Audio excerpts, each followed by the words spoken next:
following is a local resident producers program. The program content is the sole responsibility of the producer and does not necessarily reflect the views or policies of CATV2, Oshkosh Community Media Services, the City of Oshkosh, or Time Warner Cable.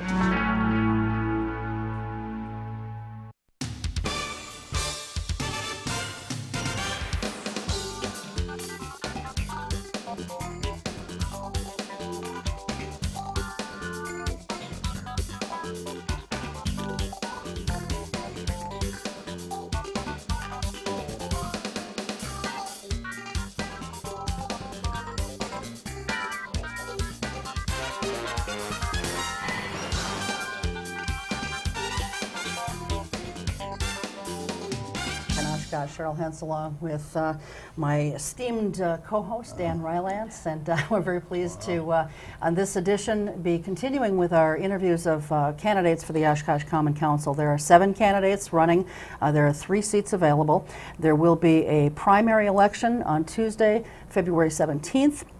In that particular race, 1 candidate will be elected, eliminated, narrowing it down to 6 candidates, and then the general election, where 3 will be elected from the 6, will be held on Tuesday, April 7th. So this evening, we're interviewing the 2 incumbent candidates. We've got Jess King and Tony Palmeri. They're both completing their very first term on the Common Council, and before we actually get into issues and their positions, Jess, you were in Washington for the inauguration just a couple days ago. What was that like? It was incredible to experience, have a direct communal experience with 1.8 million people. I mean, that was to tell a story just basically like that. You were really, every line you stood in to wait to get through security or on the train or whatever, you were constantly talking to people and finding out, well, what brought them to D.C. and what was their story. I had yet to meet anybody, 2 people from the same place, so it was really kind of neat to see the impact that the candidacy and the campaign and then the future presidency had on people. And I think the other important thing is a lot of people are really looking at our economic crisis, being very concerned about layoffs and things like that, and yet they had the ability to sort of celebrate that weekend and say, they were excited about the Obama presidency moving forward. And I felt the same way. And I thought he gave a very solemn speech. He didn't use it for ceremony. He used it to already make policy positions, and I thought that was a great, and his first 2 days have already been incredible and a very dynamic 180 shift, I think, in both domestic and foreign policy. So I'm really excited. I had a great time to be part of history, and I was very fortunate to have a seat and be in the moment, and it took me 5.5 hours to get there. So and now I'm back, and I'm still trying to process what it means to me. But it was a moving experience just to watch on television. Yeah. And so I cannot even quite fathom what it would have been like to have And just everyone been there. around you was crying or very solemn or singing along with Aretha or, enjoying the moment, and it was really great. Yeah. Tony, what did you think about the speech? I mean, this is kind of what you do for a living, is teach this. Teach it. President Obama has a kind of gravitas and statesman-like quality in his public speaking that we haven't seen in that position probably since Reagan. And he's very emotional, he's very moving, and yet his themes, it's interesting how so many people think that he's a left-wing kind of politician. If you listen to his speech, it actually was quite conservative, the focus on personal responsibility. In fact, I thought the most positive commentary on his speech was from people like Pat Buchanan, Peggy Noonan, who was Ronald Reagan's former speechwriter. But he's very effective, and I think that's going to serve him very well as president. President Reagan, as you remember, was able to go over the head of the Congress and go directly to the people with his communication ability. I think Obama will do the same thing. Very effective speaker. Well, and he's already starting to, put things into place as far as economics. So didn't take him long to start doing that. Let's hope he can get some things under control. Well, speaking of getting things under control, you guys are trying to get a lot of things in the city under control. Some of it successfully, some of it not so much. Why don't we just start out by, maybe telling us why you're seeking another term, and along with that, what it is about your first term that you've learned. Jess, you want to go first? Or? Sure. I guess for me, it's a continuation of public service. I felt like I've really been able to grow and learn along the way over the last 2 years. I think my general experience as a first-term city council person was that you really learning how to interact with the population and really trying to find your balance of how do I really represent at-large constituent interests, and then how do I balance positions. You know, I look back at maybe some of the more controversial or colorful things, you know, that I took part in. I think the council has had a few 4-3, 3-4, you know, points where you find yourself on depending on what side, you know, figuring out what your role is there. And, you know, I've definitely learned a lot and learned the, you know, need to be accountable for citizens as best I can, with having an actual reason why, you know, you vote a certain way, and really tried to focus my fiduciary duty or my responsibility as a city council member to really try to do the research and have an ability to express why it is I vote a certain way, and take into account the facts that I have. So, and I look at the city, and some things I'm enjoying, you know, the progress, things that I support, and other things I'm like, wow, there still needs to be somebody at the table that's going to do research and really trying to look at intergovernmental solutions to move us forward. And I think, you know, the fact that I'm a business reorganization bankruptcy attorney puts me in touch with the citizenry in a little different facet than most people. So I think that's valuable. Well, and you talk about doing research, and I have to say that no matter how you guys vote on issues,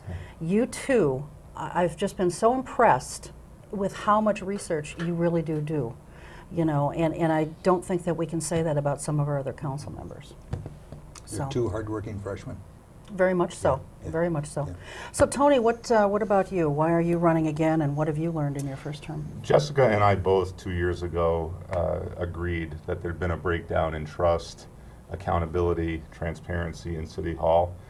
And in the last 2 years, I think we've made some progress in trying to get greater accountability. Part of that is researching issues, trying to hold the staff accountable.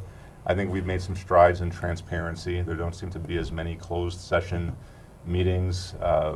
We're active. I know I am on the web, getting things out on blogs and so on. We did get a new city manager. And now I feel some responsibility to carrying through on this. Like I said, I think we've come part way, but I want to continue that quest toward accountability, trust, transparency. I want citizens of Oshkosh, myself included, to like our government.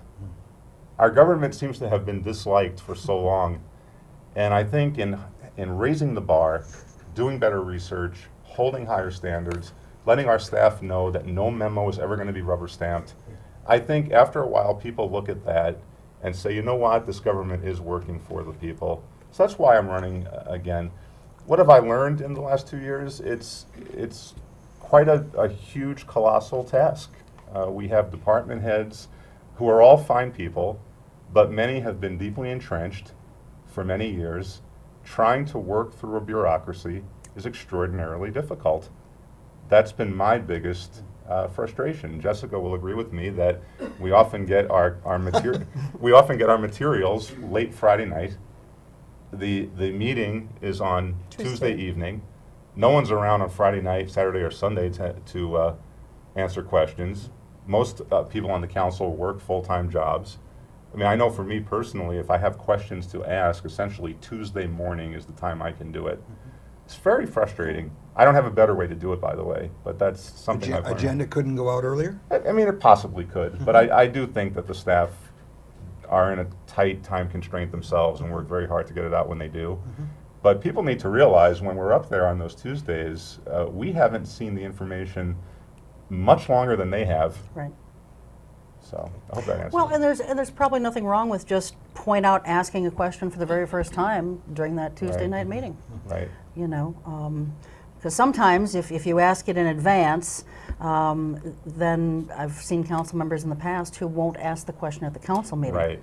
And that doesn't help the viewers, you know, who may have a similar or the same question. I think that says a lot too. In the last 2 years, people have seen the meetings escalate in time.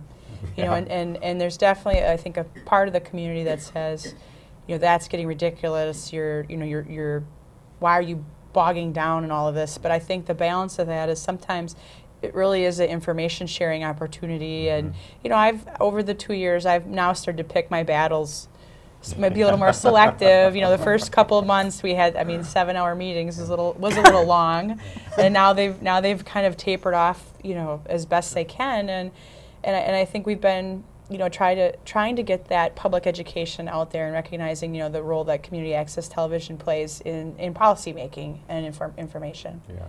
Are workshops more than they used to be too? You seem to have more workshops, which lengthens the meetings. Yes, definitely. Well, and the thing about the workshops, at least the ones that, some of the ones that I've seen, you're allowing citizen participation in some of the workshops. Some of them. Yeah, I'd like to see it in all of them. That's good. Yeah. I'd like to see citizen participation in all of them. I've had concerns, and I've talked about this in the last year, I've had concerns about our workshops because in some ways they can circumvent open government and citizen participation. I get worried when we're in a workshop and all of a sudden we'll say, okay, so is there now consensus that staff should move in this direction? And I always want to shout, no, no. I believe an elected body ought to always vote on a direction rather than give these general ideas. And so I've been wary of them for that reason. I believe we ought to have them, but there always ought to be public input, and we always ought, in my judgment, we always ought to have some kind of resolution to vote on for direction. Okay. That would save a lot of confusion later on, in my judgment. Okay. Do you want to get right into the issues? Well, I want to ask a little bit about the primary election, just before we get into issues. Yeah. Are you sort of surprised that the 5 other candidates running are relatively unknown? Some even more than relatively unknown. Did you think there'd be a stronger field in the primary this year, or in the election this year? Or you don't want to comment on that? You're saying, yay! Well, it is really nice to see people come forward Yeah. and put their name on a ballot. Yeah. I think that's encouraging. Okay. I had no expectations about who would run. Okay. I do know that if you're conscientious about it, it's an extraordinary amount of work and time.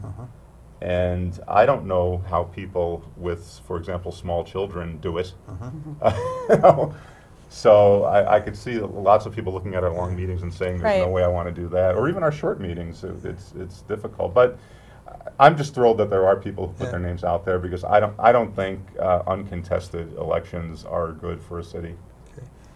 Yeah, my only thought on it is, looking at my candidacy 2 years ago, I don't know how well, it's hard to perceive really how well known was I known 2.5 years ago. I think people were even surprised then for me to run. So it's hard to say. Sure, I understand.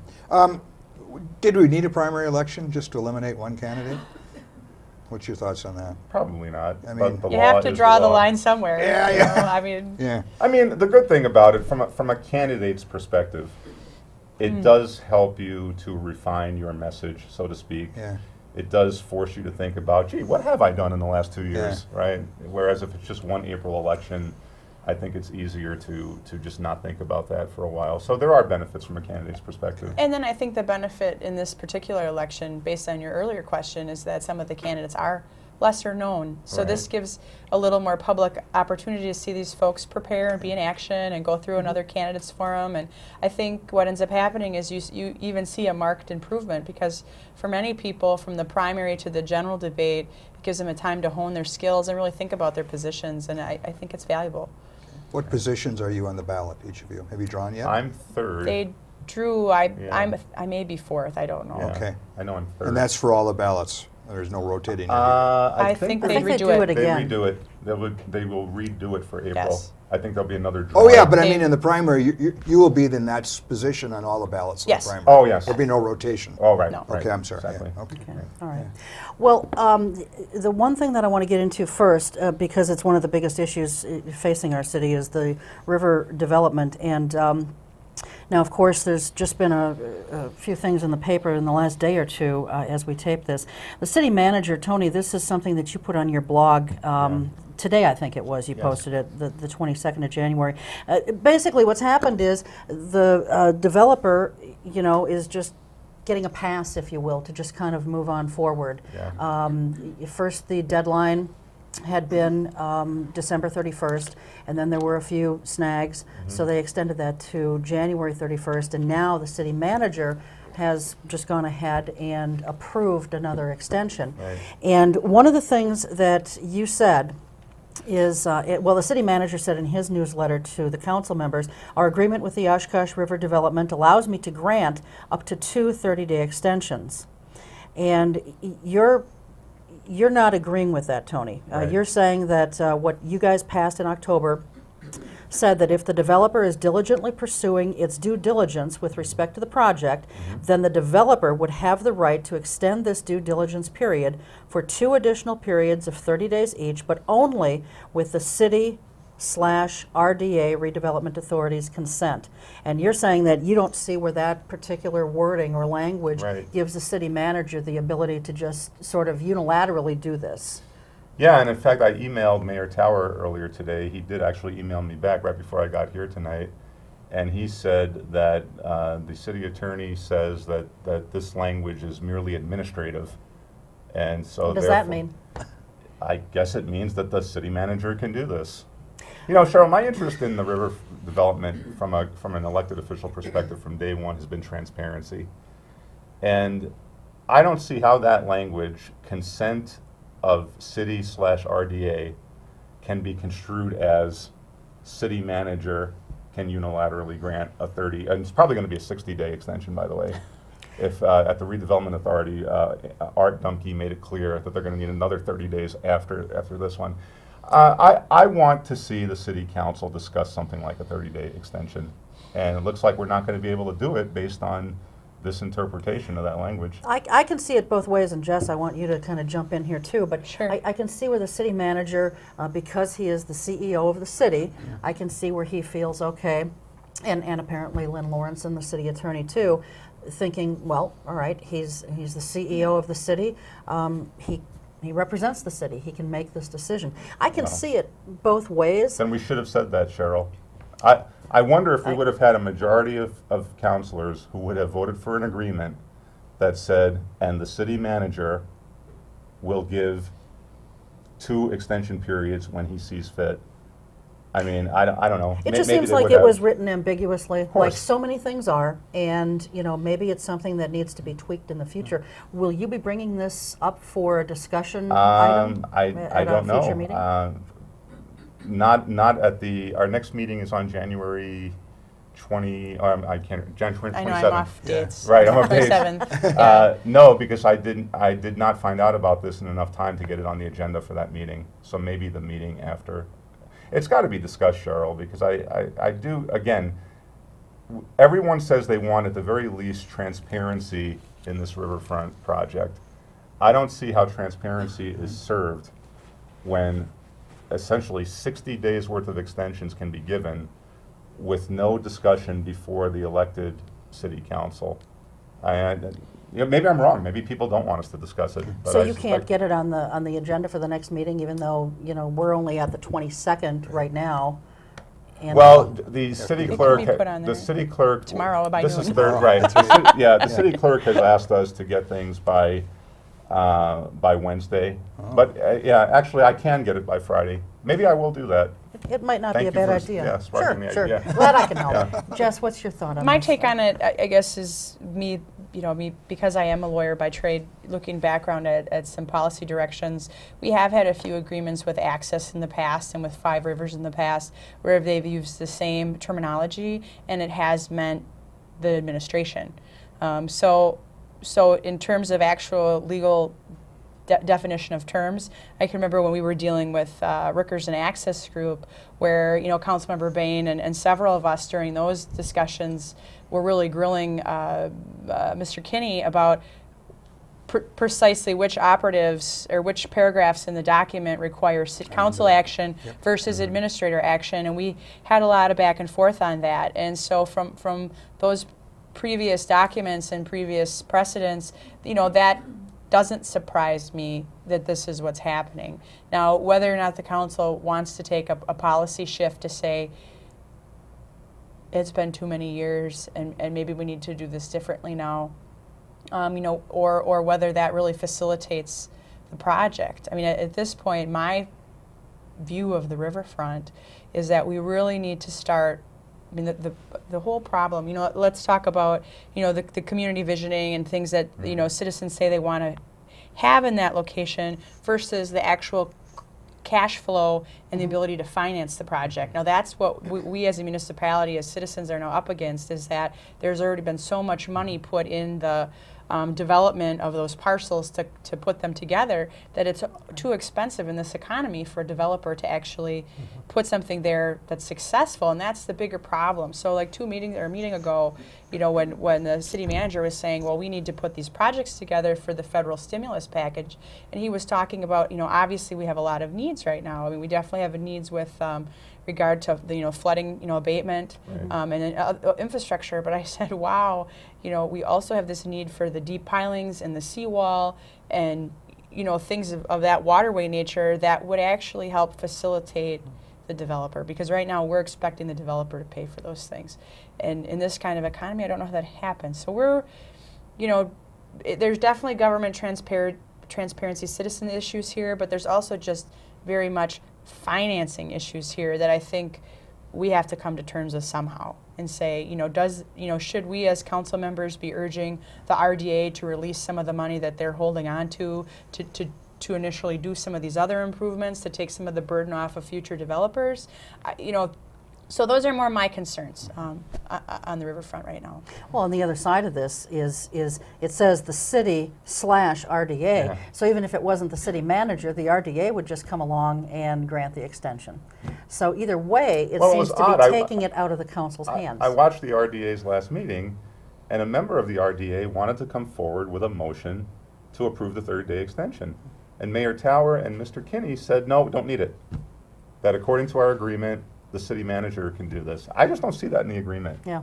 And I just would like to see more clarity in this kind of language. You know, especially since, Cheryl and Dan, this riverfront project is going through a major change and it seems to me without having public discussion in front of the council, there's potential problems here.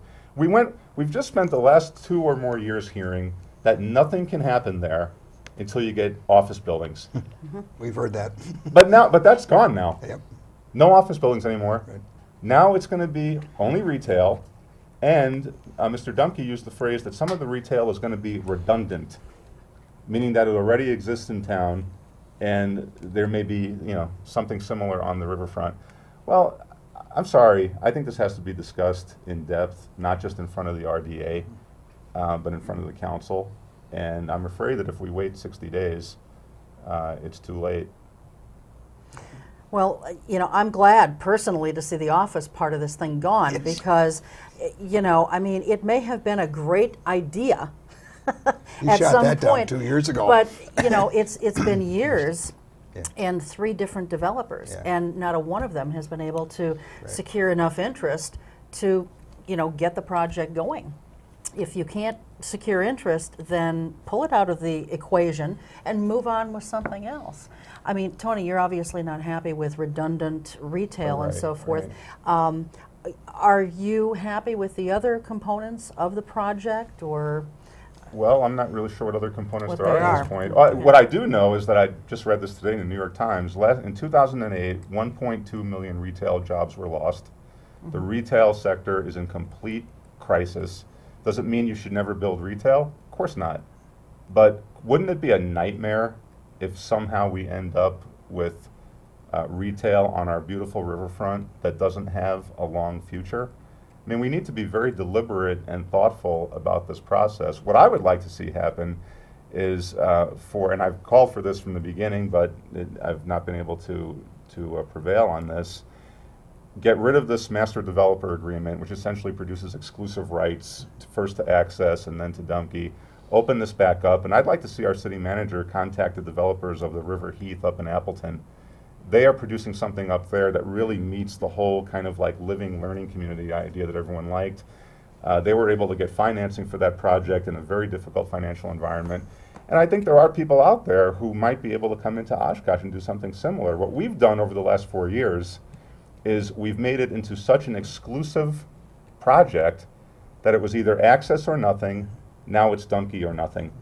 And I don't know if that's the wisest way to proceed. And we seem to be saying now that, all right, if we can get a couple of retail buildings up there, if that's the best we can do, let's do it. And is the hotel aspect of this gone completely now? I think so. That's the way I think there's a request for proposals out right now for hotel. See, I don't know what the big draw would be for retail along the riverfront. If I'm looking for a shower curtain, for example, I don't care if I'm buying it, you know, where the current Shopko is or where the new Shopko will be, or if I'm going to some place that's along the riverfront, I'm not going to be looking out a window at the riverfront while I'm shopping, you know. I mean, it just seems like there should be something else that's going there. Jess, what are your thoughts on this? Really, you know, and also having been gone for 6 days, I need to actually see the new packet, seeing I just got back today from DC. But, you know, one of the things that may be an undercurrent in this, and I haven't had the opportunity to talk to the Dumkies about this, but, you know, the thing they do well is retail development. So it could be that philosophically they're moving back to something that in this kind of economic climate that they feel very certain of because it's something that they know how to do well. And you know, that being said, I personally too say, well, now that the citizens in this community and we've all decided that this particular land, these parcels that we've acquired, put all this time and energy and money into, I'm hoping for something a little more grand than that, or a little more public access. You know, like when we talk about the, you know, the park structure and the floating docks and that kind of vision, and again, not to dream big, you know, but to say, wait a minute, there are these public works projects coming. You know, is it possible to make that park space? You know, will there be some economic job generation that we can do down there? And the true problem is financing that parcel. You know, that's one of the reasons why how many people have I talked to that are like, I want a park there. I'm like, well, a park doesn't generate tax base. And unfortunately, this is now a TIF that, you know, a district that we need to generate tax base for to pay all that money off. And it's like, well, I don't know how we shift the burden. I don't know how we lessen the burden, but in my mind, that's the big issue, and then trying to make sure that the public enjoys that property as much as possible, in my mind. Well, mixed use, I think, is always, almost always, probably the better way to go. Yeah. And if it's just going to be retail, that's not mixed use. The only upside to having some retail in there that I can see is it's closer to downtown, and downtown actually might get some overflow from that, but you know, you'd have to find a way to kind of make that a contiguous sort of thing. So, go ahead, Dan. I want to go back to President Obama for a minute. You know, there's talk all over at the state level and maybe even the city, who's going to get the stimulus money? Okay? Just hypothetically, if the White House called you tomorrow as council members and said, if there's one thing in the stimulus package that would best help Oshkosh, what would your answer be? Well, no question, I would say flood abatement, flood relief. Okay. That would be my number one. And what I understand from President Obama's package is, I mean, he made a statement already, you know, day 2 in office about, you know, his decision that federal agencies are going to have priority and that there's going to be less earmarking. So they're really funneling a lot of that assistance through federal agencies. So then you have to try to think, well, what federal agency can we really match up with? And then how do we really communicate with Dave Obey and Governor Doyle to make it an intergovernmental partnership? Because what they're really looking at is we want to see proposals that involve not only local municipalities but also county level government, state government, and then the federal will provide matching, because the reality is they're going to break that money up into tiny pieces for people. And so the best package, the most successful project, will have intergovernmental cooperation on those 3 other levels of government. So right now, that's something I really want to bring home to the city manager and then also to the other representatives of this geography to say, we all need to work together and put together a program. And right now, money is scarce on all levels of government, but if each level of government is able to dedicate something and say, we're going to cooperate, and then we need this extra $1 million, you know, or extra $2 million, and then that becomes possible. But if we can't all get on the same page about, you know, flood abatement, which I would say the 18th Senate District was completely flooded this summer. You know, the city of Oshkosh is definitely part of that district. You know, the federal government has declared us a disaster area 5 times in the last 10 years. I mean, and Doyle would be behind that, and that's a positive thing. So there's no reason we can't work together for that.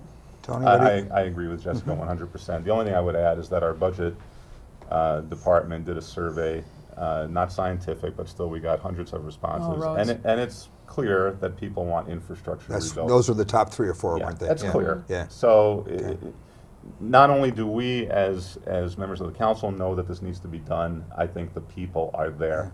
So yeah. All right, let's devil's advocate just briefly. The U.S. Mayor's Conference on Sunday, 4 days back from today, issued a statement saying cities aren't going to get a penny of this. It's going to stop at the state level.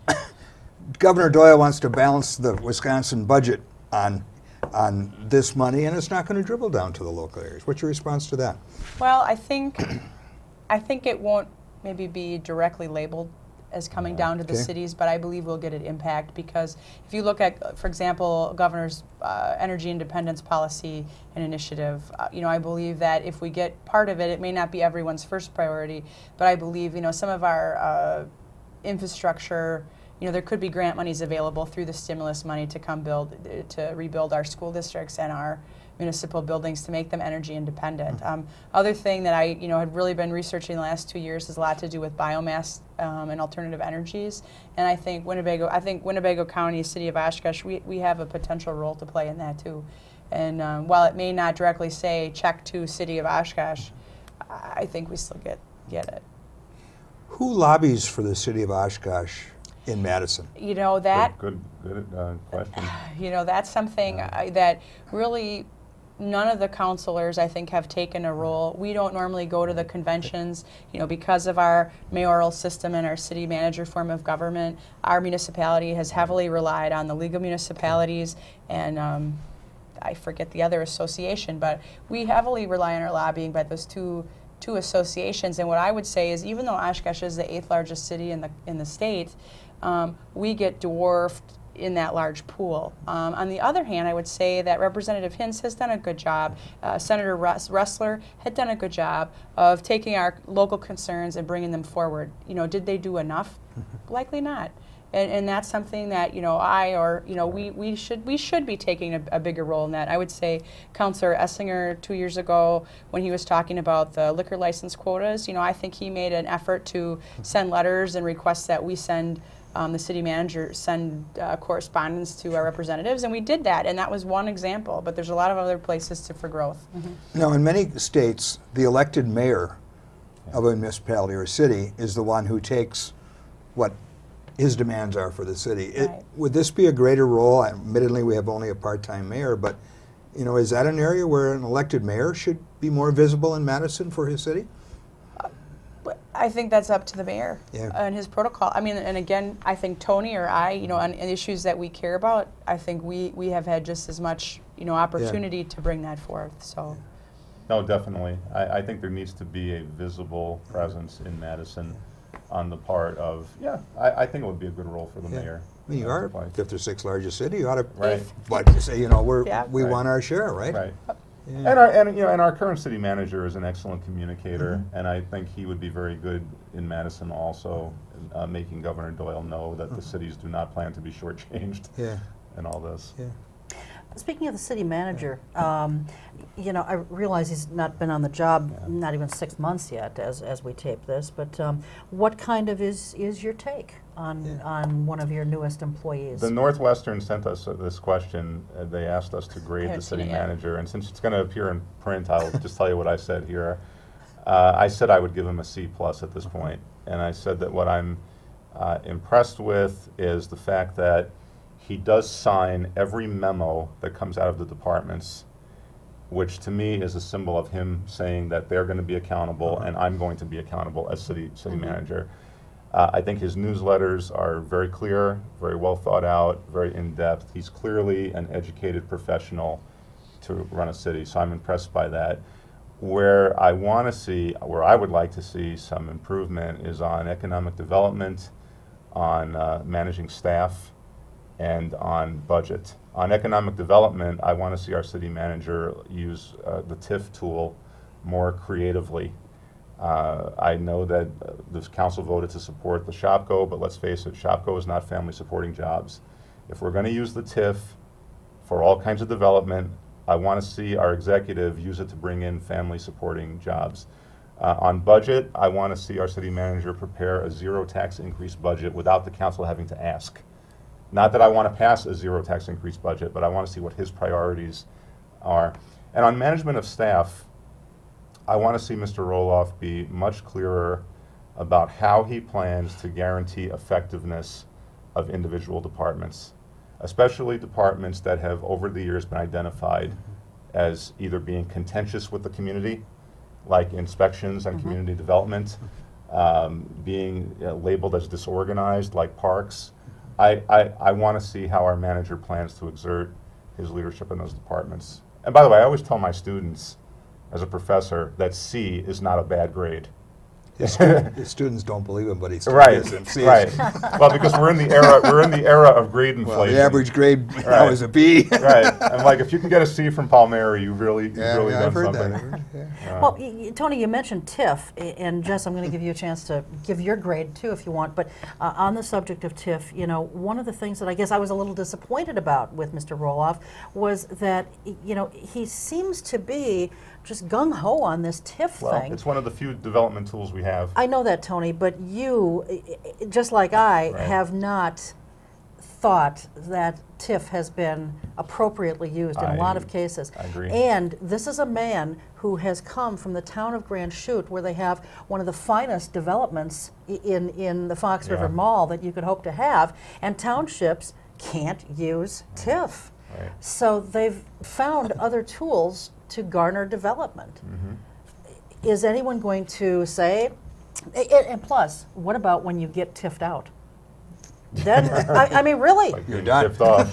You know, you get TIF'd out, and you've reached your max, and then what do you do for development? Does development just stop? If the citizens bring me back, the voters, what I want to try to do in the second term is to get the council and the administration to arrive at some very strict criteria as to when TIF will be used and when TIF will not be used.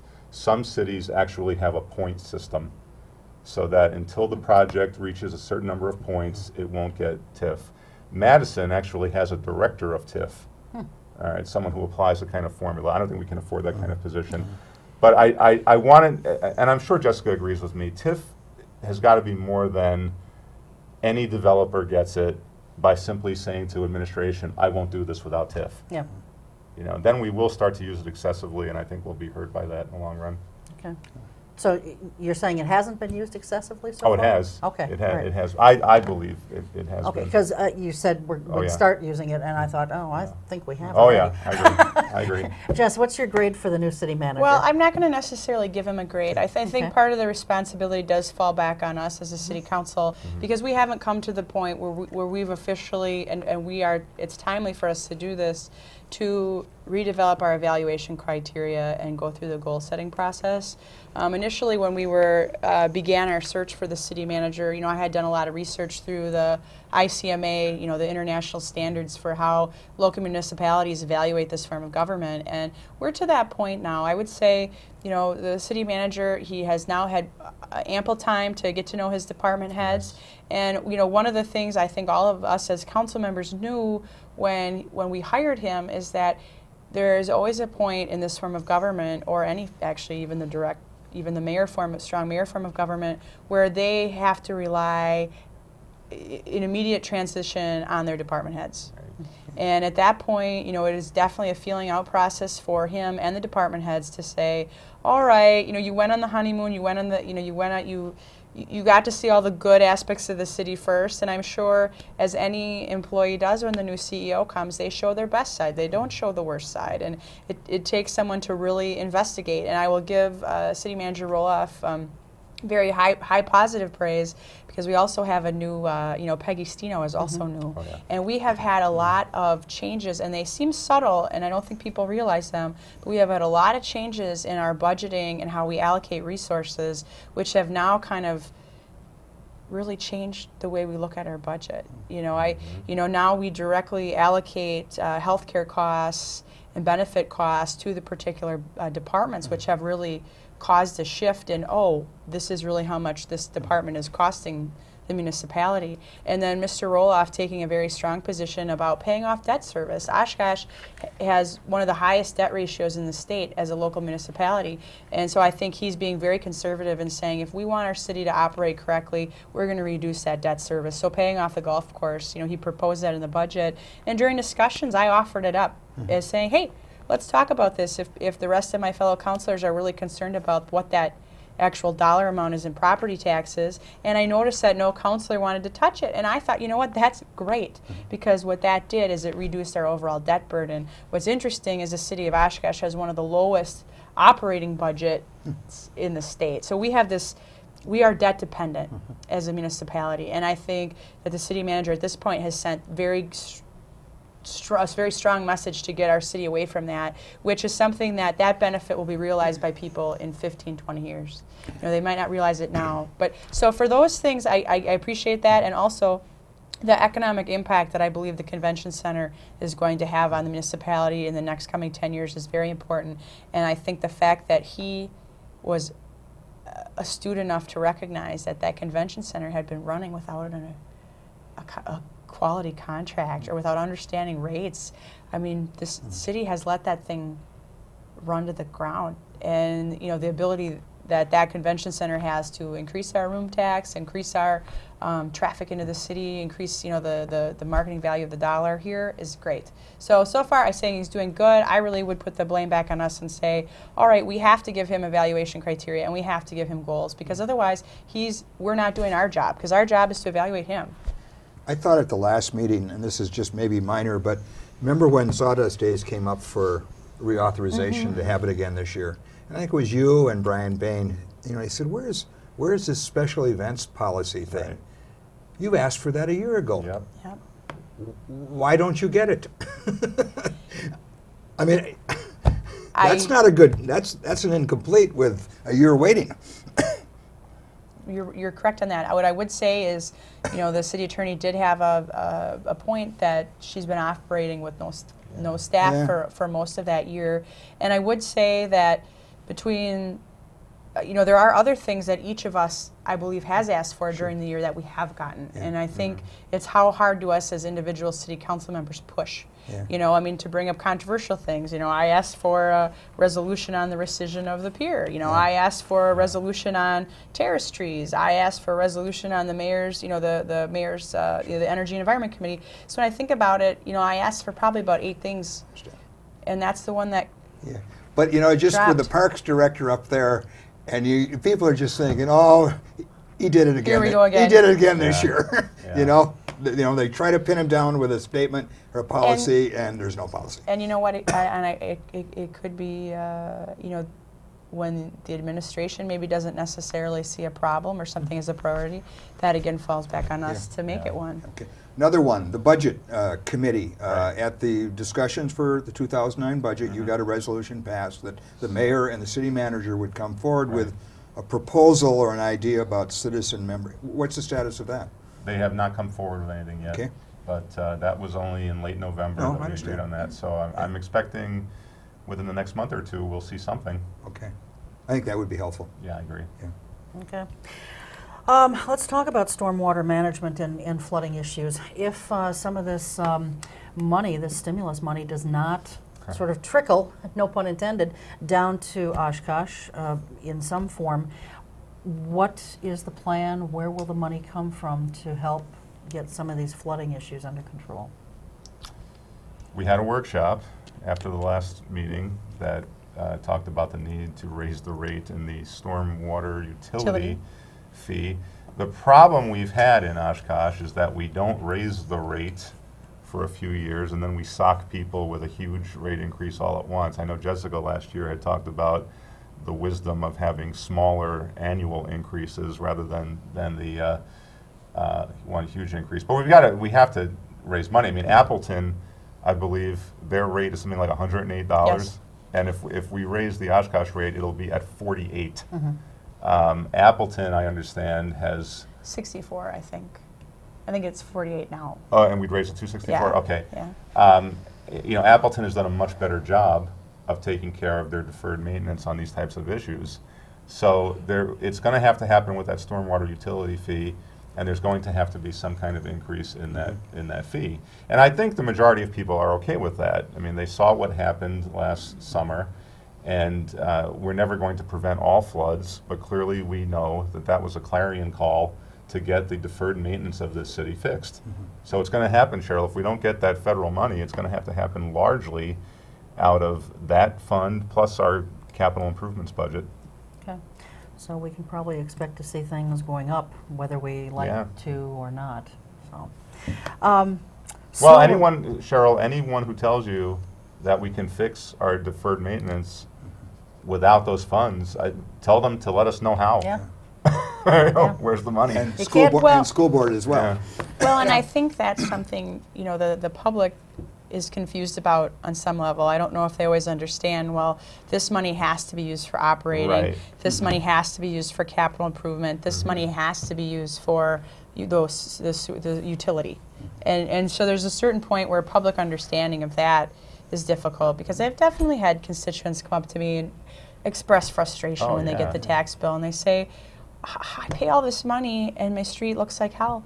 Yeah. You know, or I pay all this money and you can't shovel out the bus stop, or I pay all this money and you can't, you know, and that's always the the feeling, because the feeling of frustration of I want service from my municipality. You know what? I don't go to the museum, I don't go to the library, I don't do this, I don't do that. This is all I need, and this isn't what I'm getting. And so I think that's the other thing that, you know, I do my best to try to explain that to people, but it's frustrating. Explaining the tax bill once a year would be a good idea. Yeah. Because it isn't. I mean, look at it and it's difficult to figure out.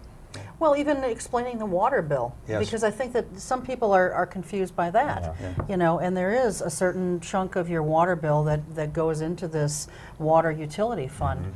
And, you know, when you flip the bill over and you look at the back of it, it explains all this, but who really understands it, you know? And so, and even in comparison, the city of Fond du Lac, for example, doesn't have some of these utility features. They've chosen not to create those utilities. And, you know, Tony before had said something about how the city of Appleton is, you know, farther in progress with dealing with some of their flooding problems. Well, they had a little more foresight, and they created their utility a few years earlier than we had. So it just becomes, you know, when does the community finally take its head out of the sand and say, we have to do this? How do we do this? How do we share the burden? How do we, you know, make it based on use? I mean, because for example, if it wasn't user-based, it would all be on the property taxes. And I don't think the citizens realize that if it was like that, what would the property tax bill look like? And so, you know, some of that is educational. Jess, you had mentioned shoveling out the bus stops. Snow removal has been a big problem and a big issue, and you guys just had a discussion about this at your last meeting, because the city is proposing making a change here. You know, why don't you tell viewers what has been proposed and where things are at right now, and where you stand on the issue? You're talking about the shoveling by noon part? Yes. Well, I had a lot of, you know, I'll put it this way. There are days when I can't get my stuff shoveled by noon, and I don't want to be a hypocrite, right? So, you know, with that particular language, you know, and I've talked to the city manager about this, I've talked to other people about it. You know, the other pieces of the ordinance amendments I agree with, but I think this, you know, the argument is that, well, we should change the drafting language to the noon time frame because it'll be easier for enforcement. And I kind of say, you know, that's six of one, half a dozen of the other. What I've found has been very helpful for shoveling enforcement, because we've gotten a lot of at least I have gotten a lot of email complaints from people. And at one point, I actually received a list of addresses from a citizen who is a pedestrian. And they provided me with that list of addresses, and I immediately forwarded to Chief Gruhl, and immediately went to community policing.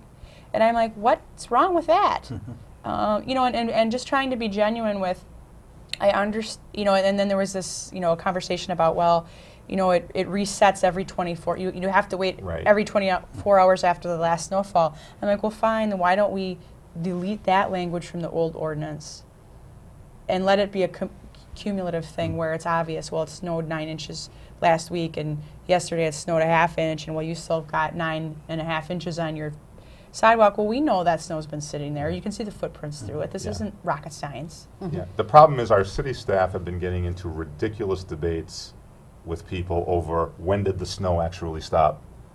And when you have a specific time and place, you end that debate.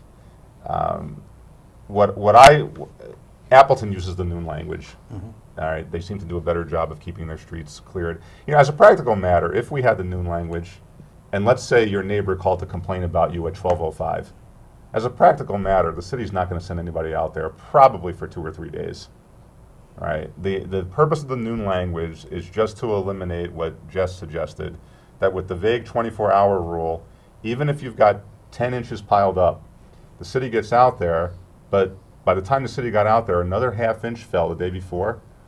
Well, now I'm within that 24 hours again. All right, Appleton and other cities have solved that problem by putting the strict noon rule in there. The noon rule also establishes the principle that all cities need to be walkable and people ought to be able to walk the streets during the daytime. But as a practical matter, David Patek, our Public Works Director, every member of the council, we all know not every street's going to be shoveled by noon. That's impractical, right? So I'm still mixed on where I'm going to vote on this proposal, but I do think that something needs to be done to address some of these problems that Jess and others have talked about. Well, and the city needs to, take care of its own Exactly. stuff before it starts imposing I've fines heard that a lot. Exactly. on And people, citizens. everyone says that, and I agree, but what I've also said is, by that criterion, however, we would have no snow removal process in place, because the city's always going to be behind in cleaning up its own things. So, it's a good example of how there's such little trust in City Hall still, that a simple proposal like this really gets met in a very angry. Remember, we had a couple of emails of people saying this is kind of like a fascist proposal, and really, it's not all that different than what a lot of cities in Wisconsin are doing. So we'll see what'll happen. All I know is I'm gonna say, oh, it started snowing after midnight, so that means I get an extra day. That's what would happen. So that we'll have the same problem, Right. because I'm not gonna stay up at night going, is it gonna snow? So I don't have to shovel. Right. When did it start snowing? So Right. I see the tripping in the language is the You same know thing. which 7 residents are going to be checked the most. You lost me. Citizens. Yeah. Yeah. Well, there are so many streets Oh, the that 7 still council aren't. members. Oh, sure, of course.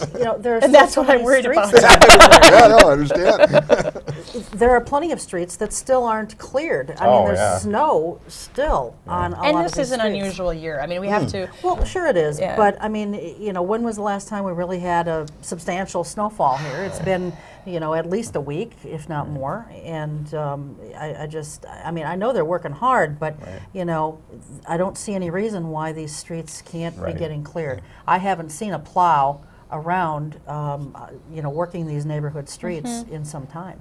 And I think, to give credit to the chief, he responded to that list of addresses right away. So, I mean, that's what I think we should be doing. We should say to let citizens know, hey, if you have a sidewalk that's not shoveled, send it to community policing. That's. Is that an issue for them, though, or is it Department of Public Works that you would call? Well, or can you and do I either? think you can do both. And I guess what I'm finding is that, if we are branching off into this community policing effort and people are getting to know their neighbors better, Right, then- people respond when a public safety officer comes to their door and say, you need to take care of this, or is this in your lease contract, or who is responsible for this? And I find business owners respond to that, and in a strange way, to me, that was the better way to go, and I got an immediate response. Chief Rule said, yep, I'll take care of it. In a weird way, Public Works is so, in these kind of snow emergencies, Public Works is so overworked. I mean, they're working three shifts and they're running around, and so that's why I immediately referred people to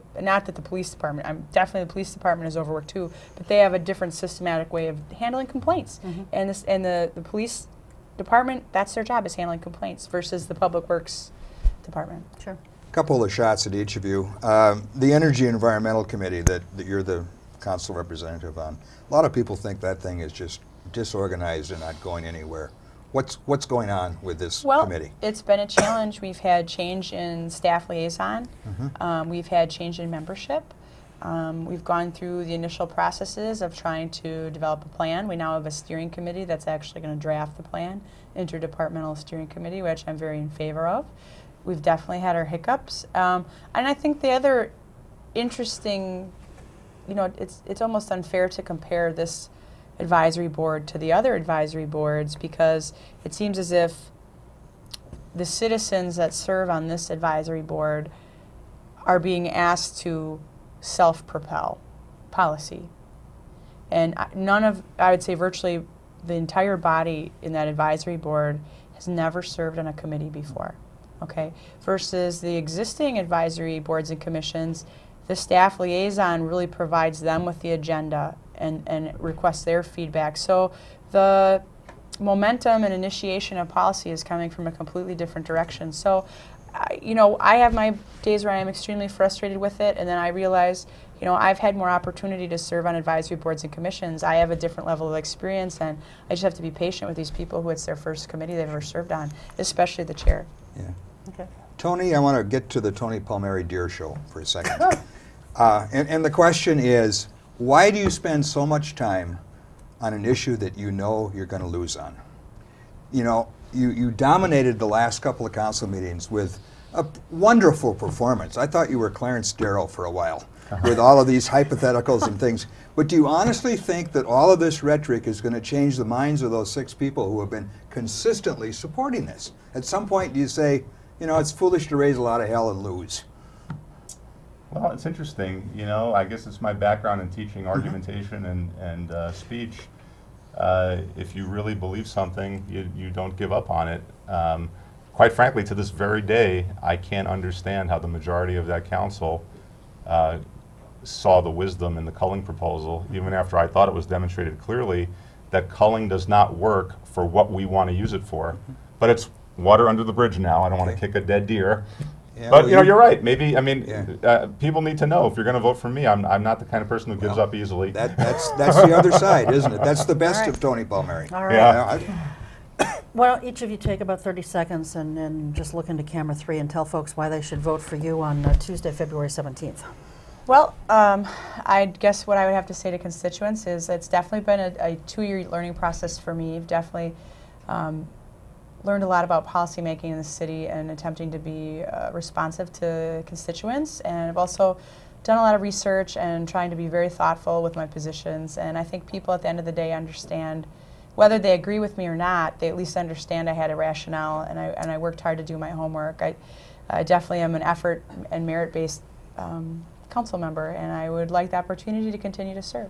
All right, Tony? I'm Tony Palmeri. It's been an honor to be your representative the last 2 years. I've tried to help restore some accountability and trust to City Hall. I think we've needed to raise the bar and show our city staff that no memo will ever get rubber stamped. Mostly, I think I do my homework, and if I am reelected, I will continue to do as much homework as possible to do right by the citizens of this community.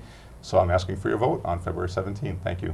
All right, terrific. Thanks to both of you for being here. Thanks for coming. Thank you. And we'll be having you back before the April 7th election as well. So thanks to all of you at home. That's going to do it for us. Thanks to the crew and thanks to Dan. We'll see you next time. Until then, take good care. Keep your eye on us. We've got our eye on Oshkosh.